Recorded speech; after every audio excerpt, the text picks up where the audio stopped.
በጫካ ውስጥ የተገደለችው ግለሰብ ቤተሰቦቿ ባለመምጣታቸው ወይም ፈላጊ ቤተሰብ ባለመኖሩ የከተማው ማዘጋጃ ቤት መቅበሩን አስታወቀ። ዜናውን ሰሙታላችሁ። ኢሳያስ በላይ የተባለው ግለሰብ በምርመራ ክፍል ውስጥ ተገደለ ተብሎ እየተዘዋወረ የሚገኘው መረጃ ሐሰተኛ ነው አለ ፌደራል ፖሊስ። ስለ አንድ ፈረንሳዊት ወይዘሮ የምንነግራችኋለን በዜናችን ታደምጡታላችሁ። ኢትዮጵያን የተገደሉበት የአሜሪካ በየመን የስደተኞች ማቆያ ላይ የፈጸመችው ጥቃት እንዲመረመር ሲል አምነስቲ ጠየቀ። ጤና ይስጥልን እንደምን አላችሁ? እነዚህና ሌሎችን መረጃዎች አጠናክረናል። ናርዶስ አለማየሁ ለእናንተ ጋር ለጥቂት ደቂቃዎች ቆይታ አደርጋለሁ። አብራችሁኝ እንድትሆኑ የአክብሮት ግብዣዬ ነው።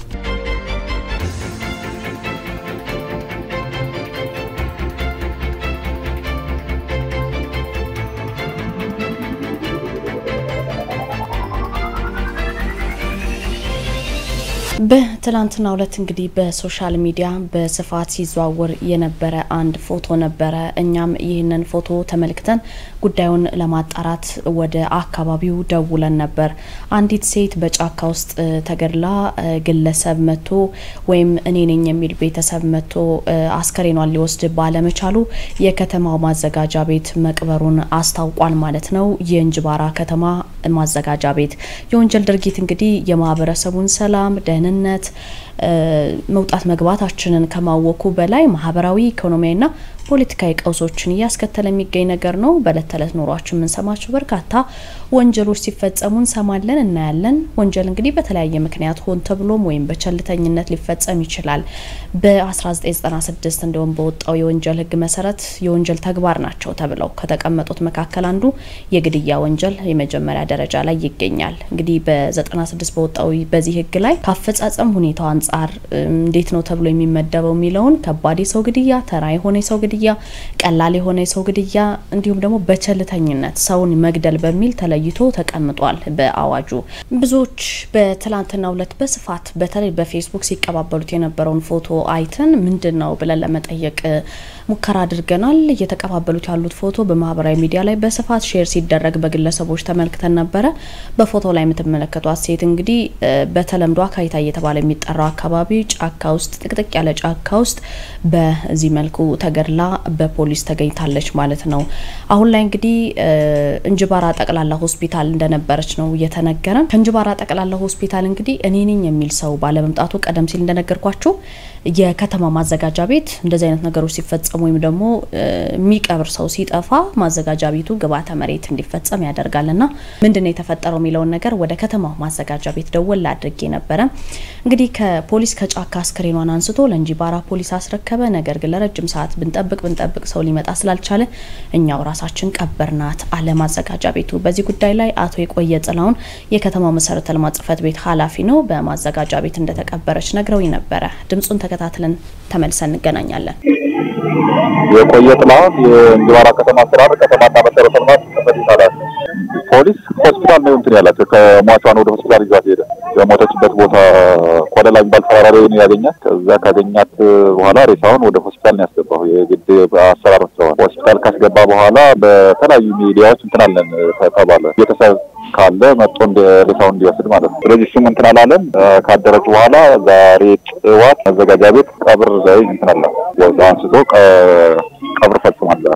ሌላው ዲቴል የሆነውን ነገር እንትን ጸጥታ ኃይል ስለሆነ እኛ የትኛውን ፓርቲሳ ነው እንትና አንድ ቀን ያው ከሆስፒታል ነው የሚቆየው። አስፈላጊው ነገር ተደርጎ ሆስፒታል ላይ ሬሳ ክፍል እንዲቆይ ነው የሚደረገው። ምን ይሰጣው ዘሆነሊ አንድ ቀን ነው እንትን ምንለው ሆስፒታል ላይ አንድ ቀን በዛ አካባቢ ቆያሉ። ከዛ መምጣት ካልተቻለና ቤተሰብ እኔ ነኝ ብሎ የሚመጣ ከሌለ ነው ቀብሩን እንትን ምንለው። በድንጋይ ተቀጥቅጣ ሞተች ነው የሚያመለክተው የሚያሳየው። የሕክምና እንትን በዛ ነው የሚያሳየው። የሱና ላይ እንትን አላልነው። ያው ቡድኑ አይቶታል። ለነሱም እንትኑን አልወሰድኩም መረጃ ረስያታል። ግን እንደዛ ነው ያለው። ፖሊስን የጸጥታ ኃይሉ ጋር ስንናገር በዛ መንገድ እንደሆነ እንደሞተች ነው እንትን ያለው። እስካሁን የመጣ የለም። ለዚያ ነው ትናንት የሚዋልናት የሚመጣ በሚዲያም ስለ እንትን ስላለን የሚመጣ ቤተሰብ ካለ በሚል ነው ያቆየናል።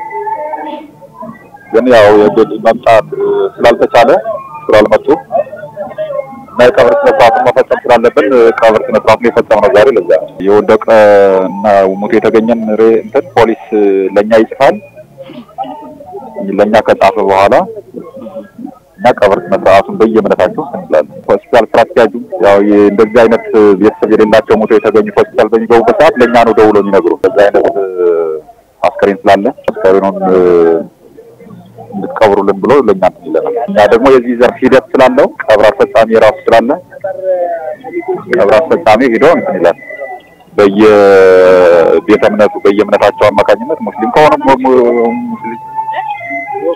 ኦርቶዶክስ ከሆነ ቤተክርስቲያን ላይ ወጥቶ ለቀዶች በመነጋገር ቀብር በሰማችሁት መሰረት እንግዲህ ግብአተ መሬቷ በትላንትናው ዕለት ተፈጽሟል ማለት ነው። ኢሳያስ በላይ የተባለው ግለሰብ በመርመራ ክፍል ውስጥ ተገደለ ተብሎ እየተዘዋወረ በሶሻል ሚዲያ የሚገኘው መረጃ ሐሰተኛ ነው ሲል የኢትዮጵያ ፌደራል ፖሊስ አስታውቋል። አሃዱ የኢትዮጵያ ፌደራል ፖሊስ ኢሳያስ በላይ የተባለውን ግለሰብ በመርመራ ክፍል ውስጥ አሰቃቂ በሆነ ሁኔታ ተገደለ ተብሎ በአንዳንድ ሚዲያዎች ላይ ትላንት በተለይ አመሻሹን የተዘዋወረ የሚገኘው መረጃ ሐሰተኛ መሆኑን አስታውቋል። በወቅቱ የተገኘው እንግዲህ ሕክምና ማስረጃ እንደሚያሳየው የግለሰቡ ህይወት ያለፈው በግል የጤና ችግር ምክንያት ነው። ይህንን የገለጸው እንግዲህ ፌደራል ፖሊስ ነው። ለዚህም የወንጀል ምርመራ እንግዲህ ጠቅላይ መምሪያ የሞቱ ምክንያት ለማረጋገጥ በወቅቱ የአስከሬን ምርመራ እንዲደረግ በደብዳቤ ቁጥር ጽፎ ወደ ዳግማዊ ምኒልክ ሪፈራል ሆስፒታል መላኩ መጠየቁን ፌደራል ፖሊስ አስታውቋል። እንግዲህ ሆስፒታሉ በደብዳቤው ቁጥር በላከው የአስከሬን ምርመራ ውጤት እንደምትመለከቱት በአካሉ ላይ የደረሰ ምንም ውጫዊ ጉዳት የለውም ይላል ማስረጃው። የግለሰቡ ሞት በሳምባ ምች በሽታ ምክንያት የደም ዝውውርና የትንፋሽ ስርዓቱ ስለቆመ ነው እንጂ በሌላ ምክንያት አይደለም ሲል ፌደራል ፖሊስ አረጋግጧል ማለት ነው። የግለሰቡ አሟሟት እውነታዊ ሆኖ ሳለ ግን የፖሊስ መልካም ስም ለማጉደፍ በየትኛው ቦታ ሆነው በዚህ መልኩ ሐሰተኛ መረጃዎችን እየፈጠሩ በሚያሰራጩ የሚዲያ አካላት ላይ ህጋዊ እርምጃ ወስዳለው ሲልም የኢትዮጵያ ፌደራል ፖሊስ አሳስቧል ማለት ነው። ፌደራል ፖሊስ እንግዲህ ወንጀል ምርመራ ከሪፎርሙ በፊት እንደነበረው ኃይል የተቀላቀለበት ምርመራ የሚያካሂድ ሳይሆን አሁን ላይ ዓለም በደረሰበት ቴክኖሎጂ እየታገዘ ዛሬም ወደፊትም ሰብአዊ መብትን የሚያከብርና ባህሉ አድርጎ የሚቀጥል መሆኑን ገልጿል። እንግዲህ ኢሳያስ በላይ የተባለው ግለሰብ በኢንፎርሜሽን መረብ ደህንነት ኤጀንሲ ወይም ኢንሳ ከፍተኛ የሳይበር ደህንነት ባለሙያ ሆኖ ለ6 አመታት አገልግሎ ነበር። በተጨማሪ ደግሞ አማራ ባንክ ውስጥ ተቀጥሮ ለ2 አመታት ያህል አገልግሏል። እንግዲህ ሚያዝያ 23 ቀን 2016 በፌደራል ፖሊስ ቁጥጥር ስር ውሎ ነበር ግለሰቡ። በግንቦት ወር ደግሞ 2016 ላይ ህይወቱ ማለፉ ተነግሯል ማለት ነው። ስለዚህ በእንደዚህ አይነት መልኩ በሶሻል ሚዲያ ላይ የሚተላለፉ የሚዘዋወሩ መረጃዎች ሐሰተኛ ናቸው ሲል ፌደራል ፖሊስ አስታውቋል ማለት ነው። ወደ ውጪ መረጃችን አለፈን። ስለ አንድ ፈረንሳይት ወይዘሮ የምንነግራችሁ ነገር አለ ብያችሁ ነበር በመግቢያዬ። ፈረንሳዊት ሴት በ1875 ነው የተወለደችው። ይህ ማለት የፓሪሱ ኤፊል ታወር ተሰርቶ ሲመረቅ እሳቸው የ14 አመት ታዳጊ ነበሩ ማለት ነው። እናኚህ እናት ብዙ ጎብኝና ጠያቂ የሌላቸው ብዙ ሰው ወዳጅ የሌላቸው አዛውንት ናቸው። በ90 አመታቸው እንግዲህ ቤታቸውን ለመሸጥ ፈለጉ። ገዢ ማጠየቅ ጀመሩና ከአንድ ጠበቃ ጋር ተገናኙ። ይሄ ጠበቃ እንዴት ነው የሴትዮዋን በእድሜ መግፋት ካየ በኋላ ይሄን ቤት መግዛት እንደሚፈልግ አነጋገራቸው። ዝርዝር ጉዳዩን ማስረዳት ጀመረና እየተስማሙ መጡ ማለት ነው። እንግዲህ በ90 አመት እድሜዋ በስተርጅና ሌላ ቤት ፍለጋ መንከራተት የለቦትም።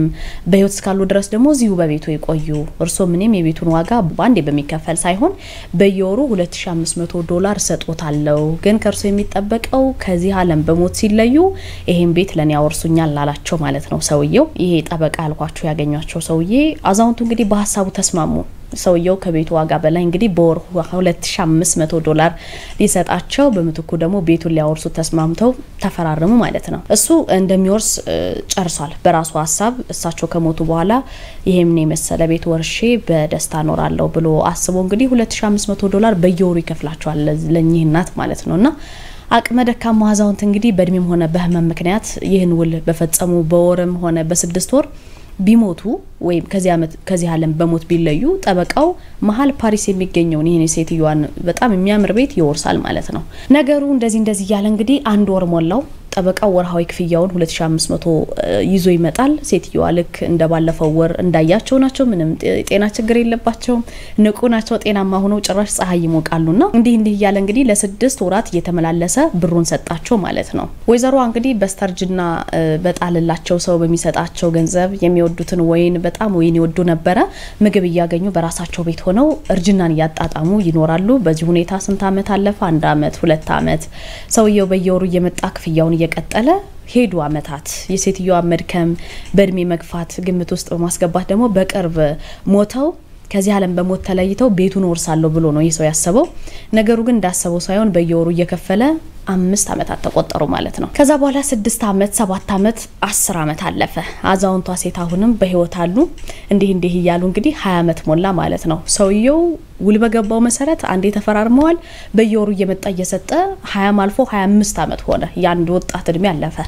በዚህ ወቅት እንግዲህ ሰውየው ለአመታት የከፈለው ገንዘብ ከቤቱ ዋጋ በልጦ ነበር ከሚሸጥበትና የ47 አመት ጎልማሳ ነው እንዲህ ያለ ላገኛቸው 90 አመት አዛውንት እንግዲህ የቤቱን ዋጋ በአንድ ጊዜ ከመክፈል ይልቅ ያንን መሳይ ተንኮል ያለበት እጅግ የተራቀቀ ተንኮል ያለበትን ውል ሲፈርም አዛውንቷ ደክመዋልና የትኛውንም ያህል ጊዜ ሊኖሩ አይችሉም በማለት እንግዲህ በቅርብ ይሞታሉ በማለት ነበር ይሄን ውል ያስፈረማቸው አሳምኖ ሰውየው ያሰበው ሳይሆን ቀርቶ እንግዲህ አዛውንቷ የ116ኛ አመት የልደት በዓላቸውን አከበሩ ማለት ነው በዛው አመት እንግዲህ ራሱ ባመጣው ህግ ተገዶ የማያቃቸውን አዛውንት ሲጦር ሲያበላ ሲያጠጣ ይኖረው ይሄ ሰው እንግዲህ በ73 አመት እድሜው ቀድሞ በሞት ተለየ ማለት ነው እንግዲህ ተረጋገጠ የልደት ሰርቲፊኬት ያለማችን የረጅም እድሜ ባለጸጋ የሆኑት ወይዘሮ ጃኒ እንግዲህ ከዚህ ሁሉ ጊዜ በኋላ ለተጨማሪ 6 አመታት ግለሰቡ ከሞተ በኋላ ማለት ነው እሷ ሞታ ኒውዮርሳለው ያለው ግለሰብ ሞቶ 6 አመታትን በህይወት ኖረው በ122 አመታቸው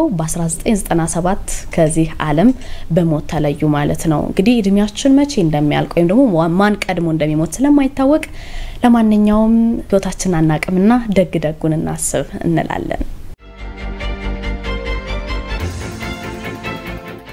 ኢትዮጵያውያን የተገደሉበት አሜሪካ በየመን የስደተኞች ማቆያ ላይ ፈጸመችው ኃይለኛ ጥቃት እንዲመረመር አምኒስቲ ጠይቋል በአሜሪካ በተፈጸመውና ኢትዮጵያውያን በብዛት በርካታ ስደተኞች የተገደሉበት የየመን የስደተኞች ማቆያ ላይ ያየር ጥቃት እንዲመረመርልኝ ሲል እንግዲህ አምኒስቲ ኢንተርናሽናል ጠይቋል በርካታ የብዙ ሀገር ዜግነት ያላቸው ሰዎች በዚህ ጥቃት ህይወታቸውን አጥተዋል ኢትዮጵያውያንም ነበሩበት አሜሪካ እንግዲህ በሰሜን ምዕራብ የመን የሚገኘው የሰዓዳ ስደተኞች ማቆያ ማዕከል ሚያዝያ 20 2017 ነበር ጥቃቱን የፈጸመችው ይህ ጥቃት እንግዲህ ባለም አቀፍ ሰብአዊ ህግ ጥሰትን ምርመራ ሊደረግበት ይገባል የሰብአዊ መብት ጥሰት ነው በሚል እንግዲህ ተቋሙ በ2017 ባወጣው መግለጫ ጠይቋል አሜሪካ እንግዲህ ጥቃቱን በፈጸመችበት ወቅት በስደተኞች ማቆያ ማዕከል 115 አፍሪካውያን ስደተኞች ነበሩ ከነዚህ ውስጥ 68ቱ በጥቃቱ ተገድለዋል 47ቱ ደግሞ እንደቆሰሉ በሁቲ የሚተዳደረው የሀገር ውስጥ ጉዳይ ሚኒስተር ገልጿል ማለት ነው ቢቢሲ ያናገራቸው ኢትዮጵያ እንደሚሉት ደግሞ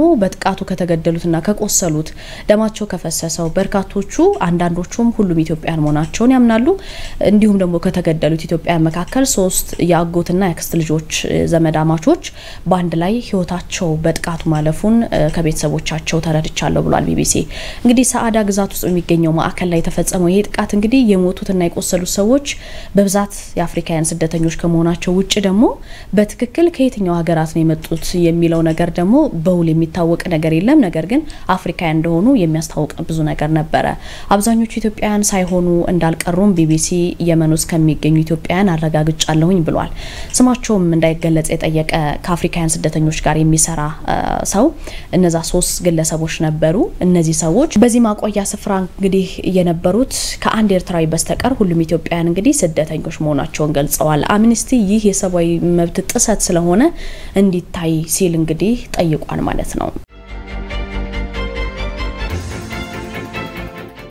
አሁን ደግሞ ወደ አሃዱ ዜናዎች ወስዳችኋለሁ ለህዳሴው ግድብ 23 ቢሊዮን ብር ገቢ መሰብሰቡ ስለመገለጹ ህፃናት ላይ የሚፈጸም የጉልበት ብዝበዛ እየቀነሰ መሆኑ ስለመነገሩ እንዲሁም በትግራይ ክልል ያለው የፖለቲካ አለመረጋጋት በፍትህ ስርዓቱ ላይ ጫና እየፈጠረ እንደሆነ ስለመነገሩና ሌሎችንም ዜናዎች አጠናክራ ባልደረባዬ ፍቅር ተቢተው ከአሃዱ ስቱዲዮ ተጠብቃችኋለች ወደ አሃዱ ስቱዲዮ ልሰዳችሁ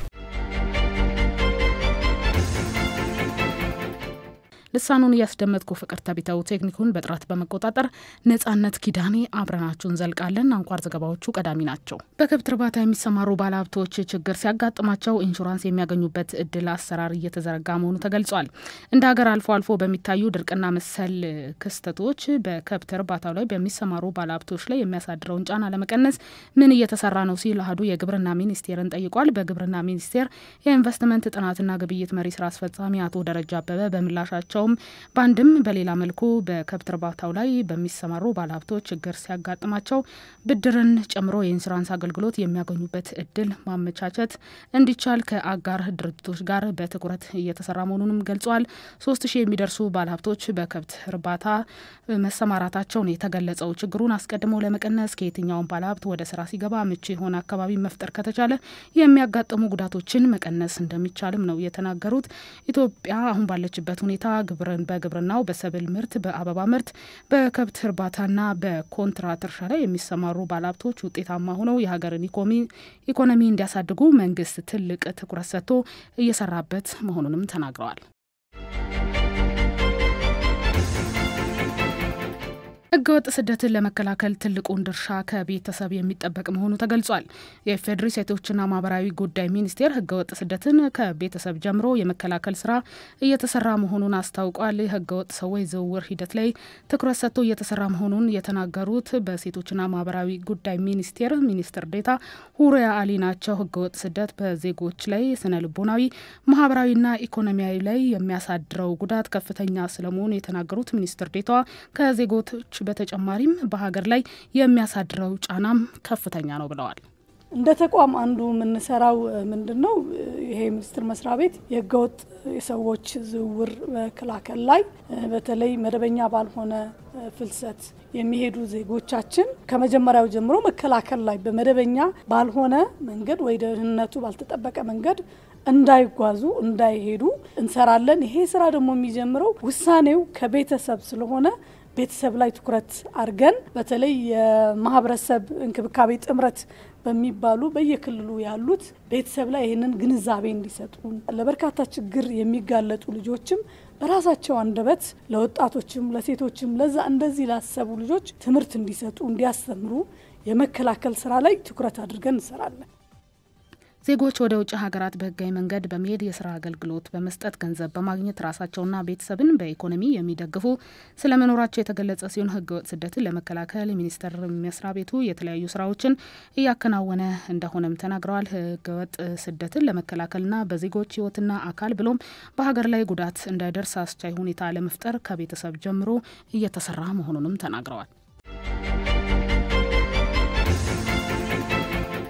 በትግራይ ክልል ያለው የፖለቲካ አለመረጋጋት በፍትህ ስርዓቱ ላይ ጫና እየፈጠረ መሆኑ ተገልጿል። የትግራይ ክልል ያለው ፖለቲካ አለመረጋጋት በዳኞች፣ አቃቤ ህጎችና በፖሊስ ላይ ስጋት እየፈጠረ ነው ሲሉም የትግራይ ክልል የዳኞች አስተዳደር ጉባኤ ጽህፈት ቤት ኃላፊ አቶ ጸጋዬ ኃይሉ ለአሃዱ ተናግረዋል። የፍትህ ስርዓቱ ላይ ከባድ ጫና እያሳደረ ነው ሲሉም ገልጸው ዳኞች ላይ በተደጋጋሚ ዛቻ እየደረሰባቸው መሆኑንም ተናግረዋል። አክለውም ስራ ይለቃሉ የሚል ስጋት እንዳላቸውም ገልጸዋል። ማለት ሁኔታው ትንሽ ከበድ ይላል።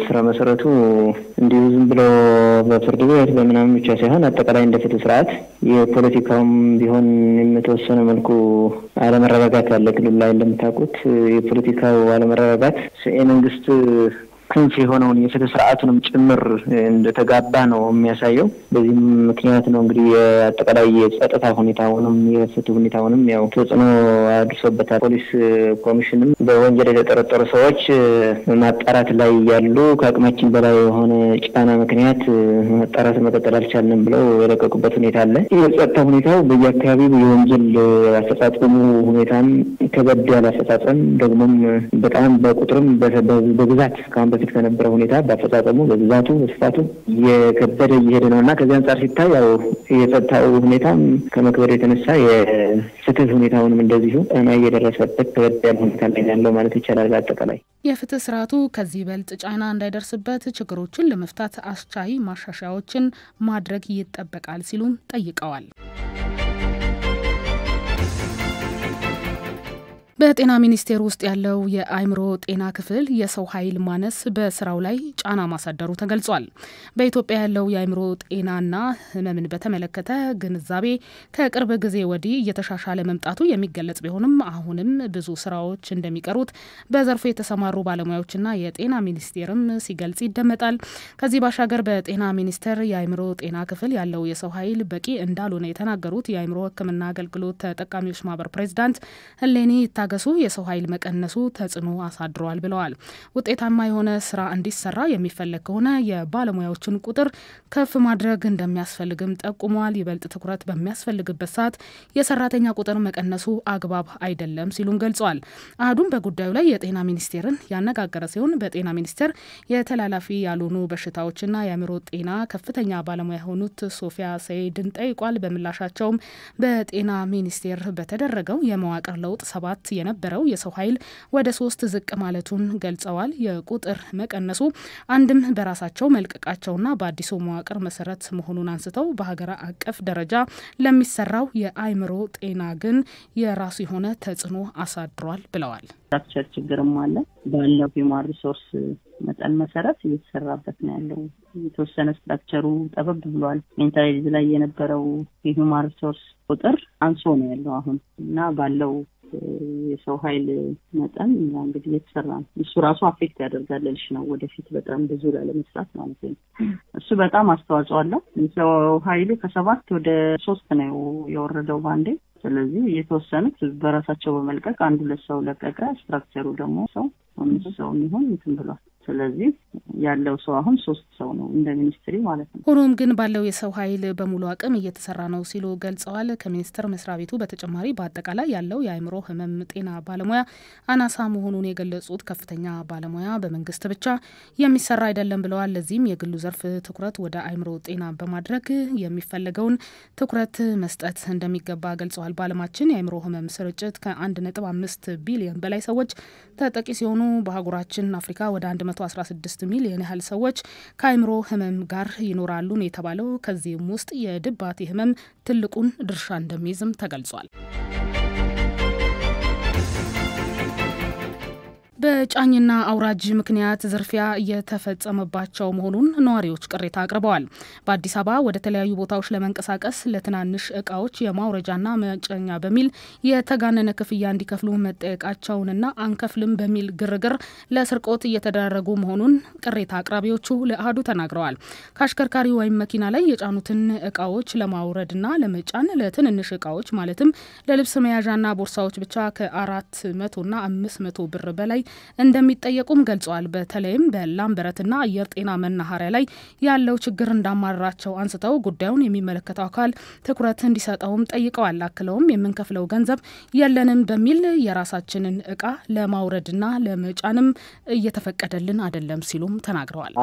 በቃ እኔ ራሴ ጭናለሁ ስንለው ሰራተኛ ነው የሚጭነው አንተ ጭነህ ምናምን ይላሉ። በቃ 300 ያው 200 አሁን ሻንጣው በጣም ከባድ ነው። 200 300 ነው አለ አይደል እንዴ ልብስ ስናረጋው በላይ ላይ እሱ እንደዛ ያስከፍላል። የጉልበት ሰራተኛ እንትን ይላሉ። በቃ የጉልበት ሰራተኛ ስለሚጠየቀው ለሰራተኛ ተጣለ ምናምን ይላሉ። ለምን አሁን እንደዚህ አሁን ራሳችን ሻንጣችን ጭነን የራሳችን መኪና ላይ ጭነን አሁን ሰው መራመድም አልቻለም ታውቃለህ። ይሄ ትኩረት ይሰጥ በጣም ጅማ ላይ እንኳን አልገጠመኝም። ጅማ ላይ ራሳችን እንትን እንላለን። እዚህ ላይ ነው እንጂ የአየር ጤና መናሪያ ላይ ጫኝና ወራጅ በቃ አንድ ሻንጣ ለማውረድ 150 200 እስከ 100 በቃ 100 ነው መነሻው። ከዚያ በመቀጠል የጠየቀው ከ150 እስከ 200 ብር ነው። እንግዲህ ይገርማል። በጣም የሚያሳዝን ነው። በሱ ላይ በጣም ጭቅጭቅ ነበረ። ሁሉ ጊዜ በቃ ተሰሚ የሌለው ቦታ ነው እዚያ ቦታ ላይ ማለት ጫኝና ወራጅ ማለት ነው። ይህንን ጉዳይ በተመለከተ አህዱ የአዲስ አበባ ከተማ ሰላምና ጸጥታ ቢሮ ምክትል ኃላፊ አቶ ሚደቅሳ ከበደን ጠይቋል። በምላሻቸውም ማህበረሰቡን ያልተገባ ክፍያ እንዲከፍሉ የሚያስገድዱ ህገወጥ ጫኝና አውራጆች ላይ ጥብቅ ቁጥጥር እየተደረገና እርምጃ እየተወሰደ መሆኑን ተናግረዋል። ዜጎችን ላልተገባ ወጪና እንግልት መዳረግ እንደማይገባ አንስተው አብዛኞቹ ጫኝና አውራጅ መመሪያን ተከትለው የሚሰሩ መሆኑን ገልጸው ያልተገባ ድርጊት ላይ የተሳተፉትን ጥቆማ መስጠት እንደሚያስፈልግም ተናግረዋል። ቅሬታ የተነሳባቸው አካባቢዎች ላይ ግን ትኩረት አድርገው እንደሚሰሩም ገልጸዋል። በዚህ ሂደት አብዛኛው ኦልሞስት 90% የሚባለው ህግን መመሪያን ተከትሎ እየሰራ ከዛም አልፎ ከማህበረሰቡ ጋር ጥሩ ግንኙነት ያሉ አሉ። አልፎ ግን እንደዚህ ኢነር ሲቲ ሳይሆን ችግርም እየገጠመን እርምጃ እየወሰድን ያለነው አውተር ሲቲ ላይ ይሄ ማስፋፊያ አካባቢ ጸጥታ ኃይሉም ሳሳ የሚልበት ቦታ አሳቻ ጊዜ አይቶ እደራጁም እንደዚህ ስነ ምግባር ብልሹ የሆኑ ሰፈር አለቃ የሚጫወቱ ጥቂት ሰዎች አሉ። እነሱን ተጠያቂ አድርገን ነበር እስከ ማሰር ጥቆማውን ወስደን እንሰራባቸዋለን። ማህበረሰቡ በዚህ ደረጃ የሚያንሳ ከሆነ ክትትል እናደርጋለን። ግን ማስከበሩ ላይ ምንም ርህራሄ ሊኖር አይገባም። ማህበረሰባችን ላልተገባ ወጪና እንግልት መዳረግ የለበትም። ነፃ የጥቆማ ስልክ መስመርም አለን። ግዴታ ቢሮ መምጣት አይጠበቅባቸው። 8882 ነፃ የስልክ መስመር ነው። እንግልት ያደረሰ ማህበሩን ከጀርባው ላይ በማንበብ ባጃቸውን ቼክ በማድረግ ስፔሲፊክ ቦታውን ከጠቆሙን ወዲያው የጸጥታ አካላት አሉ።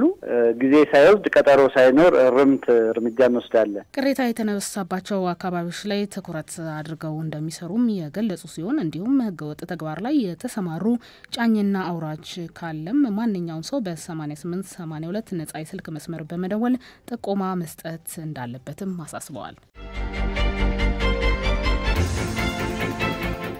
ህጻናት ላይ የሚፈጸመው የጉልበት ብዝበዛ የቀነሰ መሆኑ ተገልጿል። በአዲስ አበባ ከተማ ፍትህ ቢሮ በሰው መነገድና ሰውን ህገወጥ መንገድ ድንበር ማሻገር ወንጀሎች ተከላካይ ትብብር ጥምረት ጽህፈት ቤት ኃላፊ አቶ ዮሐንስ ብርሃኑ በዚህ ረገድ የአዲስ አበባ ፖሊስን ጨምሮ የትብብር ጥምረት በማቋቋም በጋራ እየተሰራ መሆኑን ተናግረዋል። እድሜያቸው ለስራ ያልደረሱ ህጻናትን ወይም ያሰሪና ሰራተኛ አዋጁን ከ15 ዓመት በታች የሆኑ ህጻናትን ለጉልበት ብዝበዛ፣ ለወንጀልና ለልመና መሰል ህገወጥ ድርጊት ላይ ያሰማሩ ግለሰቦች ከ7 እስከ 20 ዓመት የሚደርስ ቅጣት እንደሚቀጡም ነው የተናገሩት። አክለውም የመንግስት ግዴታ ህጎችን ማውጣት ብቻ ሳይሆን እነዚህን ህጎች ተፈጻሚ ማድረግና ተጠያቂነትን ማረጋገጥ እንደሆነም ገልጸዋል። የህጻናትን ጉልበት ብዝበዛ ላይ ተግባር ላይ እንዲውሉ ከማድረግ አንጻር በከተማዋ ላይ እየተስፋፋ የነበረ ቢሆንም አሁን ላይ መቀነስ ተችሏል ነው ያሉት። ህጻናት መብቶችን በምናነሳበት ጊዜ በርካታ የህግ ማዕቀፎችን ነው በትብብር ጥምረት ስር ባሉ ተቋማት ያሉት እያንዳንዳቸው በህግ የተሰጠ ስልጣንና ኃላፊ ተግባር አለ። በዛው መሰረት በርካታ ስራዎች እየተሰሩ ይገኛሉ። ከነዚህ መካከልም በዋናነት ከዚህ በፊት የነበሩ አሶች በተለያዩ ህጎች ላይ ተበታትኖ ነበር። በተለይም ደግሞ ከህጻናት መብት ማስከበር ጋርም ተያይዞ ወንጀል ህጉ ላይ ነበር። ነገር ግን ከዛ ባሻገር ይሄ አዲሱ አዋጅ ወይም ደግሞ አዋጅ ቁጥር 1178/2012 የሚባለው በአጠቃላይ በሰው መነገድ ወንጀሎች የተባሉትን በተለይም ደግሞ የአገር ውስጥ ፍልሰትን ጋር በተያያዘ ለስራ ያልደረሱ ህጻናትን በተለያዩ የስራ መስክ ላይ አሰማርቶ ከነዚህ ደግሞ ከነሱ በስተጀርባ ሆኖ ይህንን ጉልበት ብዝበዛ የሚፈጽሙ በነሱ እንዲሁም ደግሞ ለወንጀል ተግባራትም ለስርቆት አይነት ለልመናም ለሌላ ድርጊቶች ከላከልና ለመቆጣጠር በጥብቅ እና ከወትሮ ከነበረበት አሰራር በተሻለ ሁኔታ እየተሰራ ነው። 7 ዓመት ነው የሚጀምረው እስከ 20 ዓመት የሚያስቀጣ ወንጀል መሆኑን ነው የሚደነግገው። ህጻናትን ለጉልበት ብዝበዛ ላይ የሚያሰማሩ ግለሰቦችን በተመለከተ ህብረተሰቡ ሲመለከት ጥቆማ መስጠት አለበት ሲሉም አሳስበዋል።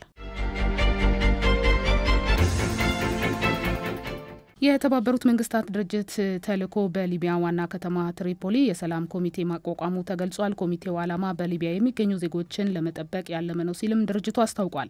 የተባበሩት መንግስታት ድርጅት ይህን ውሳኔ የወሰነው ከሊቢያ ፕሬዝዳንታዊ ምክር ቤት ጋር በመተባበር ነው ተብሏል። ለአንድ ሳምንት ያህል በሀገሪቱ ከፍተኛ ግጭት መካሄዱ የሚታወስ ቢሆንም በአሁኑ ወቅት የተኩስ አቁም ስምምነት ላይ ተደርሷል ነው የተባለው። ነገር ግን የተደረሰው የተኩስ አቁም ስምምነት አሁንም ስጋት እንደሆነ የገለጸው ድርጅቱ ኮሚቴው ዘላቂነቱን በማረጋገጥና የሲቪል ጥበቃን በማሳደግ ላይ እንደሚያተኩርም ገልጿል። የሊቢያ ፕሬዝዳንታዊ ምክር ቤት በበኩሉ የሀገሪቱ ጠቅላይ ኢታማጆር ሹም የተሳተፈበት ውይይት መደረጉንም አስታውቋል። የሊቢያ ጠቅላይ ሚኒስትር አብዱል ሐሚድ ቢሂቢ ባለፈው ሳምንት በሰጡት መግለጫ በዋና ከተማ በተፈጠረው አለመረጋጋትን ለማክሸፍ የመንግስት ባለስልጣናት አቋምና የጸጥታ ኃይሉ ትብብርን ማድነቃቸው ይታወሳል። ዘገባው የአናዶሉ ነው። ሩሲያ የምዕራባውያኑን መንግስታዊ ያልሆኑ ድርጅቶችን ማገድ ጀምራለች ተብሏል። የሩሲያ ጠቅላይ አቃቤ ሕግ ጽሕፈት ቤት የአምነስቲ ኢንተርናሽናል መቀመጫውን ለንደን ያደረገው መንግስታዊ ያልሆነ ድርጅት የዩክሬን ጦር ይደግፋል በሚል ክሱን አግዷል። ድርጅቱ በዓለም ዙሪያ የሰብአዊ መብት ተሟጋች ሆኖ ቢቆይም በእንግሊዝና ዋና ከተማ የሚገኙ ዋና መስሪያ ቤቱ በኪየቭ አገዛዝ ተባባሪዎች ይዘውራል ሲልም የሩሲያ ጠቅላይ አቃቤ ሕግ ወንጅሏል። የጠቅላይ አቃቤ ሕግ ጽሕፈት ቤት የድርጅቱ አባላትም አከራካሪ ድርጅቶቹን እና የውጪ ወኪሎችን ተግባር ይደግፋል ብሏል። ባለፈው ወር ሞስኮ መቀመጫውን አሜሪካ ያደረገው ሆፕ ሃርቦር ማህበር ለዩክሬን ጦር የገንዘብ ድጋፍ እንዲሁም በአሜሪካና በሌሎች ሀገራት የጸረ ሩሲያ ጫናዎችን ያስተባብራል በሚል የምዕራባውያኑን መንግስታዊ ያልሆኑ ድርጅት ማገዱ ይታወሳል። ዘገባው የአርቲ ኒውስ ነው። ሶማሊያ ዜጎቿ ክትባት መስጠት መጀመሯ ተገልጿል። ሶማሊያ 3 ሚሊዮን ለሚደርሱ ዜጎቿ የኩፍኝ፣ ፖሊዮ፣ የሳምባ ምች በሽታዎችን ለመከላከል በሀገር አቀፍ ደረጃ የክትባት ዘመቻ ጀምራለች ነው የተባለው። ክትባቱ የሚሰጠው የዓለም የጤና ድርጅት ከሶማሊያ ፌዴራል መንግስትና ከተለያዩ አጋር ድርጅቶች ጋር በመተባበር እንደሆነም ተገልጿል። ዘመቻው ለአንድ ሳምንት የሚቆይ መሆኑ የተገለጸ ሲሆን የዘመቻው ዓላማ በአፍሪካ ቀንድ ህጻናትና ተጋላጭ ማህበረሰቦችን ከገዳይ ህመሞች መጠበቅ ነው ሲልም የዓለም የጤና ድርጅት አስታውቋል። ሶማሊያ የረጅም ጊዜ የጸጥታ ችግር ያጋጠማት በመሆኑ ለችግር ተጋላጭ ለሆኑ ህጻናት ክትባት ለመስጠት አዳጋች መሆኑን ድርጅቱ ገልጿል። ዘገባው የአናዶሉ ነው። እስራኤል የተወሰነ የሰብአዊ እርዳታ ወደ ጋዛ እንዲገባ እንደምትፈቅድ አስታውቃለች። የጋዛ የጤና ጥበቃ ሚኒስትር ዋና ዳይሬክተር በበኩላቸው የሰብአዊ እርዳታ ለመስጠት እስራኤል ድንበሩን መቼ እንደምትከፍት እስካሁን ግልጽ አይደለም ብለዋል። እስራኤል በሐማስ ላይ የተጠናከረ የምድር ጥቃት ከባድ የቦምብ ድብደባ ጋር መጀመሯ የተገለጸ ባለበት ሁኔታ የምግብ አቅርቦትን ወደ ጋዛ እንዲገባ እንደምትፈቅድም አስታውቃለች። ነገር ግን እስካሁን ድረስ ምንም አይነት የሰብአዊ እርዳታ ወደ ጋዛ አልገባም ነው የተባለው። የሀገሪቱ ጠቅላይ ሚኒስትር በትናንትናው ዕለት እንደተናገሩት እስራኤል በጋዛ ሰርጥ የተወሰነ ምግብ እንዲገባ መንገድ እንደምትከፍትም ነው ያስታወቀችው። ይህንን መግለጫ የሰጡት ጠቅላይ ሚኒስትሩ የእስራኤል ጦር ባለፉት 24 ሰዓት ውስጥ ከ150 በላይ ሰዎችን መግደሉ እየተነገረ ባለበት ሁኔታና በጋዛ ላይ ሰፋ ያለ ወታደራዊ የምድር ዘመቻ ከከፈተ በኋላ መግለጫው መሰጠቱም ነው የተነገረው። ዘገባው የአልጀዚራ ነው። አብራችሁን ስለነበራችሁ ከልብ አድርጌ አመሰግናለሁ። አሃዱ ኒውስ ኤንድ ፖለቲክስ ዩቲዩብ ቻናላችን በየቀኑ ለእናንተ አዳዲስ መረጃዎችን ሳንሰለች እናቀርባለን። አብራችሁ የቆየሁት ናርዶስ አለማየሁ ነበርኩ። በያላችሁበት ጥሩ ቀን ይሁንላችሁ።